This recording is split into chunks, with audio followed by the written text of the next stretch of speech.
ముందుగా తెలంగాణ రాష్ట్ర ప్రజలందరికీ తెలంగాణ రాష్ట్ర ఆవిర్భావ దినోత్సవ శుభాకాంక్షలు. మొట్టమొదటిసారిగా 1952వ సంవత్సరంలో ప్రత్యేక తెలంగాణ రాష్ట్రం కోసం ముల్కీ ఉద్యమం ప్రారంభమైంది. ఈ ముల్కీ ఉద్యమంలో భూమన్పల్లి శంకర్ గారు పోలీస్ కాల్పుల్లో మరణించారు. అతనే మొట్టమొదటి తెలంగాణ అమరవీరుడు.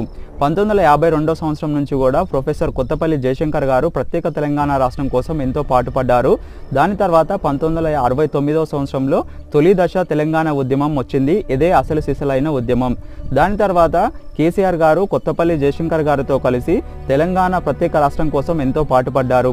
అదే కాకుండా తెలంగాణ రాష్ట్రం కోసం విద్యార్థులు సకల జనులు ఎంతోమంది కష్టపడి ఎన్నో ఉద్యమాలు చేసిన తర్వాత, అదే కాకుండా 1200 మంది విద్యార్థులు మరణించిన తర్వాత వాళ్ళ బలిదానాలు అయిన తర్వాతనే తెలంగాణ రాష్ట్రం అనేది ఎట్టకేలకు జూన్ 2న 2014వ సంవత్సరంలో ప్రత్యేక తెలంగాణ రాష్ట్రంగా ఏర్పడింది.